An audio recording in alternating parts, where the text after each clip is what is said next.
స్వేచ్ఛగా అన్ని హక్కులను పొందాలంటే భారత రాజ్యాంగం 10 కాలాల పాటు నిలవాలని మంత్రి పొన్నం ప్రభాకర్ అన్నారు. హైదరాబాద్లోని డాక్టర్ బిఆర్ అంబేద్కర్ ఓపెన్ యూనివర్సిటీలో జరుగుతున్న సామాజిక సాధికారత ఉత్సవాలకు ఆయన ముఖ్య అతిథిగా హాజరయ్యారు. భారత పౌరులుగా రాజ్యాంగంపై అవగాహన కలిగి ఉండాలన్నారు. సామాజిక న్యాయానికి సంబంధించి జ్యోతిబా ఫులే, బాబాసాహెబ్ అంబేద్కర్, బాబు జగజీవన్ రామ్ దేశంలో విప్లవాత్మక మార్పులు తీసుకొచ్చారన్నారు. అనంతరం భారత రాజ్యాంగ పీఠికను ప్రొఫెసర్లు, విద్యార్థుల చేత ఆయన ప్రతిజ్ఞ చేయించారు.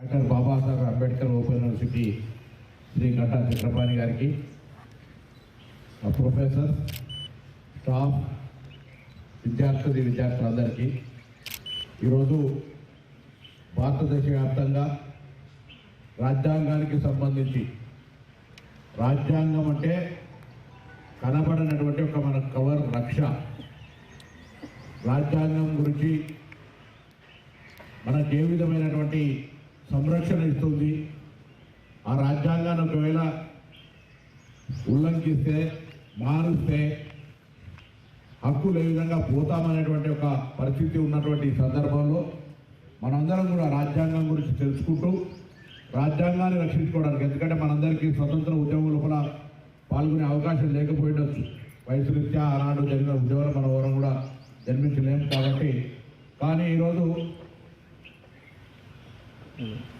తెలంగాణ ఉద్యమం వచ్చింది, అందులో కొంతమంది పాల్గొన్నారు. ఈరోజు మరొకసారి ప్రజాస్వామికంగా భారతదేశ వ్యాప్తంగా రాజ్యాంగ పరిరక్షణ ఉద్యమం జరుగుతూ ఉంది.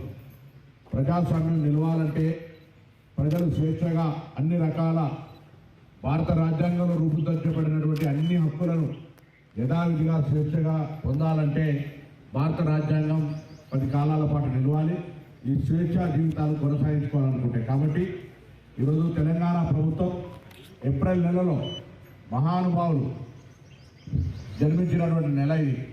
5 తారీఖు నాడు బాబు జగజీవన్ రామ్ గారు అయితే, 11 నాడు జ్యోతిబా ఫులే గారు, 14 నాడు డాక్టర్ బాబాసాహెబ్ అంబేద్కర్ గారు.